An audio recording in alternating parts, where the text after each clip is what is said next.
These are the things na unalan sa dakong Bible. Diba? Ay, dili lang ay guma sa mga bersikulo na dunay 66 books na may Genesis to Revelation, but we need also to consider the writers, diba? Kung kinsa kasulat ani nga book, then asa natin nagisulat. Then, kung sa'y background ng book, kung sa'y support ng book, diba? Then, kung sa'y general sketch, yung simple thoughts, ano na nasulat ng book. Diba? So, ang unang nasulat yung book of law. Yung book of law, from Genesis to Deuteronomy. So, there are 5 books. The books of law, which is called the Pentateuch. So, piling na book is written by Moses. So, kanina, ang Genesis at ang Exodus. Asa natin sulat. Then, ano sulat? Wala mo dyan, nahago agay.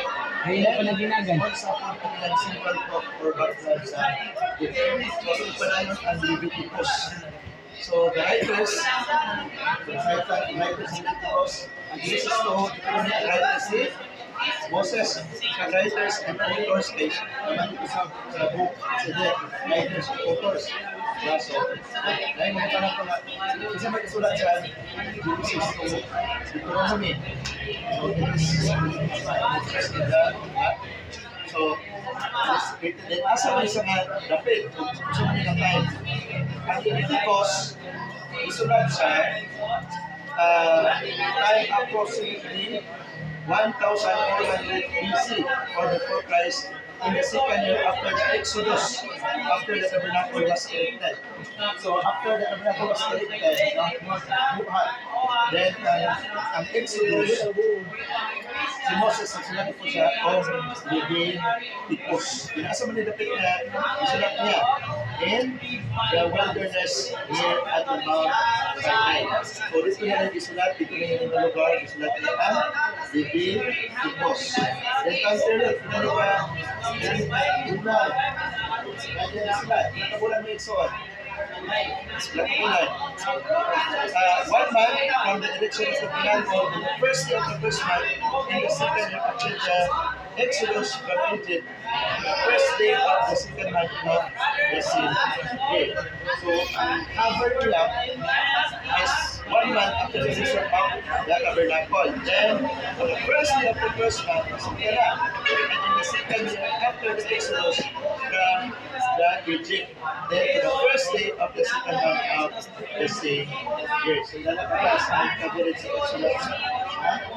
1 year, no? Okay, in the same year month. So, from the beginning of the month until the last or the second year of the month. First day of the second month. 1 year din ang and covered period. So, inanak ka rin ang habantaan, Exodus, hindi basta-basta, hindi ko sila kung mga mga. Then, what is the subject of Leviticus? Ano na natin basa? The subject of Leviticus is redeems worship to God and the living of a holy life. So, may ang subject about redeems worship to God and the living of a holy life. If you read the book of Leviticus, isa may naagad na reading ang balik-balik. Isa yung nakabasa sa Leviticus. Kasi naka-appearing na ito pabalik-balik. Ang response, ang appearance, ang permit naman, ang permit naman balik-balik. Basta ka Leviticus, permit naman balik-balik ang appearance. Pero may magbalik-balik ang tabernacle.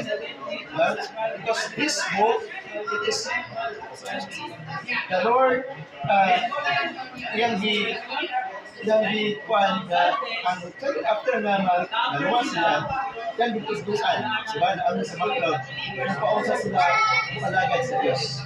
Diba? How to serve the Lord.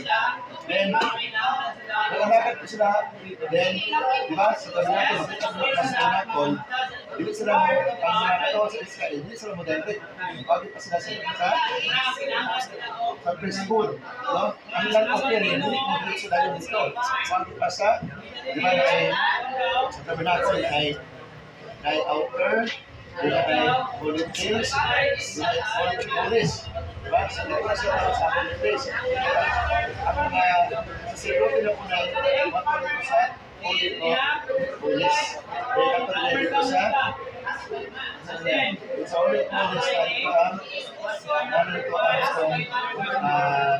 ang testimony, ang limana. Dahil ito ang alalan. Then, ang simple, ang background. After the children of Israel died in the God's dwelling place, they needed to know how to worship God. So, yeah. Then, to offer God, to serve God, to be before God, and to feast before God. So, dili lang offering, dili lang nabasa sa Leviticus, na ako'y pag-pista. Ang sa semana, sa ulan, matungkil, so ilala ang mabasa din mo dito sa Leviticus. Kaya ituduan sila kung sa sila serve diya sa Ginoo. Diba? Kaya dito sila sa dito, diyan naman ilahan. Diba? Reserve ka sila is, pero wala sila mag-alagat tapos diya sa Ginoo. So, wala nga pag nalaman sila sa wilderness, tuduan sila after the tabernacle was erected, dito na sila on how to serve the Lord. Then, without the proper revelation from God, they would practice according to their own concept. Therefore, God purposed to give them a book that would reveal His concept and His ways. Kung wala sila pananawon, wala revelation, maghihatag ni Moses, sama to sila. Nagbuhat sila sa pagkakaroon ng kansa, pag nawala si Moses sa Mount Sinai, nagbuhat sila ng pagkakaroon, pag-worship sa Ginoo, which is wrong di ay. Diba? Abi nila sakto to, kung pagbuhat nila o ating baka ba, hindi itong blawa. Abi nila sakto to. Diba? Kaya wala ba hindi, wala ba revelation ba? Nagbuhat sa on concept. Pero sa sakto to, dili. Dili. So without revelation, nagbuhat na sila pagalingon. Diba? So, praise the Lord, kasi ay revelation mo ba kasi ginawa pinaagi na ito ay gusto nga pag-lagad, pag-serve, pag-worship sa Ginoo. Then through, pinaagi ni Moses, sa kay Moses, naggamit sa ito. Then, the simple thought of Leviticus is that Christ is everything in the fellowship, service, and the life of God's redeemed. So this is the simple thought of the Leviticus, that everything is Christ. Yeah? That is why this book focus or this talk that Christ, that this book is Christ and full of Christ. Sabi nga book? Full of Christ. Kaya ginagalis in this book about the offerings, about the high priest, diba? Isang high priest yan. Who's the high priest? Christ himself, diba? Then, isa po ang offering. Ano sa Leviticus? This was Christ himself. Diba? It's the offering, burnt offering, and all the types of offerings. Si Kristo na yung mga isuon. So, wala makita na ito sa Leviticus, it is full of Christ. Kahit sa tulas ng offerings, the Bible to basa ang episode, it is all about Christ. Praise the Lord. And the last sketch of the Leviticus is through the tabernacle, with the offerings, and with the priest, as the people are enabled to fellowship with God, serve God, and be God's solid living in our lives, which express God. And there are 1, 2, 3, 4, 5. There are 5 sections now. Ordinances concerning obedience, ordinances concerning service, ordinances concerning Leaving 595 ordinances concerning this and other ordinances and warnings. So, ang Leviticus na ay 5 sections.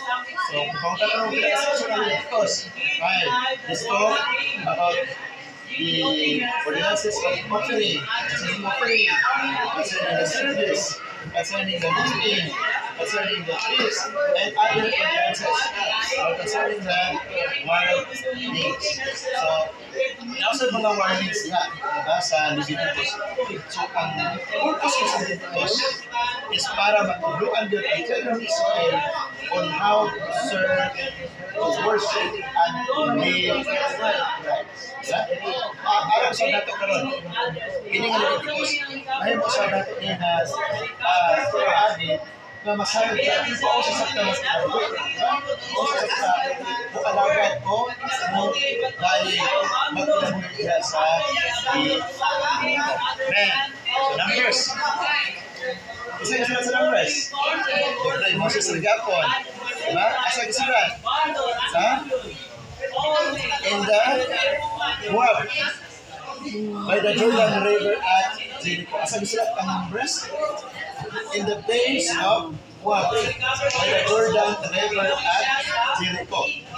So, time of writing, approximately 1452 BC, before the end of Israel's wandering in the wilderness for 40 years. Diba? Sa ang Leviticus sa sulat nasa wilderness. Then, ang numbers, before the end of this wandering in the wilderness for 40 years. So, time period, almost 39 years. Almost 39 years. Grabe ka dugay ang pagsulat sa numbers. Diba? So from 1490 to 1452 BC, kami nilagay isulat ang numbers. So nahuman sa 1452 BC. From the second month of the second year after the Exodus from Egypt to the 10th month of the 14th year. So, bila ito ay naman ang almost 39 years. Then,